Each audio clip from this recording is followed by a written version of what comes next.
Alright, what's going on, dudes, and welcome back to Minecraft. No, your eyes do not deceive you. That is a nether portal that appears to be circular. The reason why I say it appears to be circular is because it wasn't quite as straightforward as putting down some obsidian blocks and lighting it up with flint and steel. But nonetheless, it is fully functional. It is in the shape of a circle. I can walk on through it, go into the nether. Unfortunately, on the other side, it's not circular. It's just a regular nether portal. But I can head back, and I'll plop on down into the water, and the portal still exists. So let me actually show you how this is done, because I'd imagine you may be wondering. So this concept was introduced in the latest few snapshots, and this guy called Killer Creeper, that's his YouTube channel, made a video on using these minecarts and rotating them in order to create circles and spheres. And I'll link his video in the description because this is where I first saw this. But I thought I'd take the concept and I'd apply it to make a circular nether portal. So the basic idea is that you have this command here, and I'll go through it really quickly from the beginning.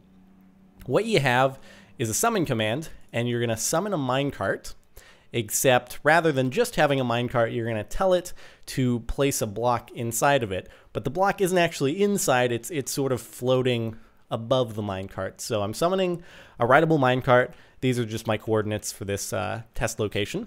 And then I'm going to tell it that I want to display a block inside of it. That's the custom display tile :1. Then I tell it that I want the block to be obsidian. Obsidian's value is 49, and I tell it that the data value of the obsidian is 0. I just want it to be regular obsidian.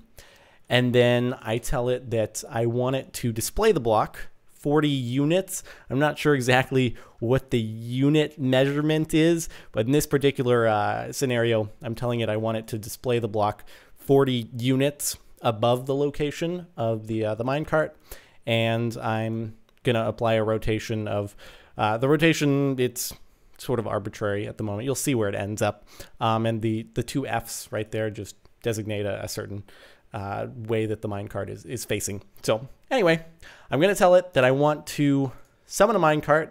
The minecart's gonna have an obsidian block in it, and it's gonna be 40 units above the minecart in this case, and it's not really gonna have any discernible rotation on it. However, what I can do is I can adjust this rotation. So right now it's 0 in this direction. If I put a 1 there, change it to 10, press it again, you'll notice that it rotates by, I don't know if it's 10 degrees or 10 units, but it rotates it nonetheless. I can change it to 20, and you can see where I'm going with this. It'll keep applying a rotation here. If I go to 30 here, then press it again, it'll keep rotating and rotating. If I want to make it farther away from the minecart, I can change the display offset to, I don't know, like 100 or so, and then it'll display farther away out there. In the case of the portal, I have it set to 85 units away. Again, not entirely sure what the units mean. But next up, I just went into, once I had this full circle completed, which is done using all these command blocks. And all these command blocks simply, the command is exactly the same with one little difference, and that is this value right here where it says 50. It's then 110. It just, each of these command blocks in each of these rows goes 0, then it goes 10, then it goes 20, 30, etc., all the way down to 350. And then there was a little bit of a weirdness at each 90-degree increment where I had to add a little block at 85 and 175 and 265 and 355 just to smooth out some strange little gaps that were happening. But it appears to be a cool full circle, despite the fact that it's really just little increments of squares. When you make enough of them, it appears to be a full circle. It's sort of like integration in calculus, how you use really tiny little areas, and you add up all the parts, and it makes it seem like it's the full area of a curve, despite it being... Anyway, I'm getting beyond what's actually necessary to understand here. So what I've done is I've taken this concept here, I've made the full ring around, and then you may be wondering why there are little gaps here with the nether portal. That's because I actually had to go into MC Edit to create the portal to sort of loosely fit within the the confines of the ring that was created. There are a bunch of minecarts right here in the circle, and if I bring them out of my vision, then the ring will disappear. So I'm just trying to get it out of my vision to show you the Nether portal.